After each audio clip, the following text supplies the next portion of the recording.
Hi, my name is Sigurd. I am a video game, film, TV, trailer composer, and I'm here to hopefully help you how to kind of take the first steps into the video game industry. So one of the questions that I get asked the most is, well, basically the same thing we all ask when we start out in basically anything, and that is how to. And in this case, that would be how to get started doing audio or music for video games with basically nothing in the bag. And one of the absolute best things about the video game industry is that it's such a tightly knit unit of people.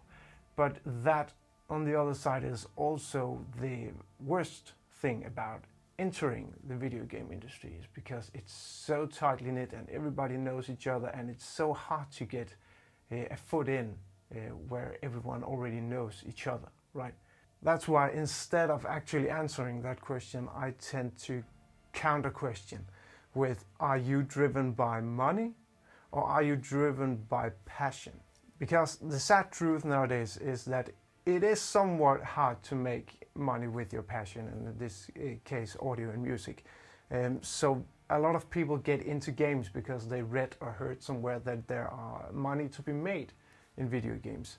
Just like there is with trailers and doing library stuff for TV and sync in general, right? And you really need to be driven by passion, because of course you will spend a lot of time writing the actual music and doing the sound design, but you will also spend a lot of time doing revisions of the same tracks, getting no, this doesn't really fit from whoever you're working with it, and you're gonna do it, the same piece of music and the same kind of audio again and again and again until it fits just perfectly for the game, right? Also, more often than not, you will also be implementing this audio music yourself with middleware like Fmod, Wise, and so on.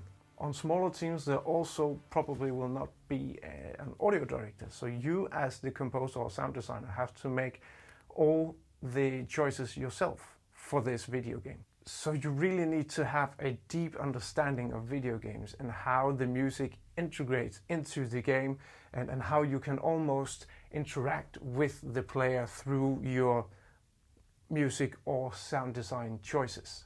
All this comes from a deep passion of video games and wanting to study other games and wanting to study and analyze game music that is already out there. Expanding your knowledge on why the composer chose to do this for this exact cutscene or this exact moment in the game, and why the sound designer chose this exact sound and technique to create this kind of atmosphere or explosion or so on, right? So to actually get to the point of this video, what will actually help you get a gig? Don't just be good enough at a lot of stuff. Find your niche and be really, really good at it. It's completely okay to be good at multiple things, but being an absolute expert at one thing will get you so much more work than being just half good at a lot of stuff. For example, imagine being really, really passionate about synthwave music and also being really, really good at it. Now imagine being the only guy that the game companies call when they actually need synthwave music, instead of never getting any calls because you're just good enough at a lot of different stuff. And I'm not saying there's anything wrong with being good at multiple things. Most of us are good at more than just one thing, right? But for your future portfolio, it will be so much better for you to be an expert at this one or maybe two things. The second point is that you need to be humble, and I cannot stress this one enough. This is probably of the uttermost importance besides your actual musical skills. You will come across every kind of person in this industry. You will meet the nicest people you've ever met, and you will meet some absolute.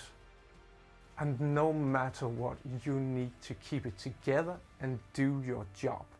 Because firstly, a lot of other people are just behind you in the line to get the gig, so you really don't want to piss this person off. And also, just like any other industry, if you get the reputation of being hard to work with or not being nice or anything, that stuff really gets out in the corners really quickly. And being humble also means being eager to learn. You might have a lot of experience in the bag, but being humble also means that you can learn something from the youngster on the team. Just because he or she may just have a few years and you might have 20 years, they still might have an idea about something or a technique to do a certain kind of sound design or music that you just don't know. So be humble and be ready to learn. And the third point I want to come across is network. I actually don't really like the whole term networking because it seems so artificial in some way. But your network is basically the whole reason that you have a job. As I mentioned, the game industry is a very tightly knit industry, and almost everyone knows each other.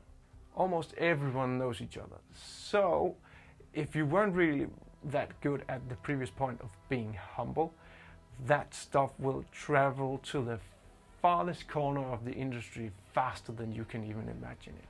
And just like it would the same if you are the nicest person in the industry, right? Your network is the only way to get good and constant gigs. We basically live in the golden age of freelancing, so your next gig might just be a handshake or a DM away. So expand your network, DM some people, go to some conferences, go to game jams and create a game just for the fun of it, right? Basically go out and make friends with people in the industry. With that said, my DMs are always open to any questions and I will do my absolute best to answer them.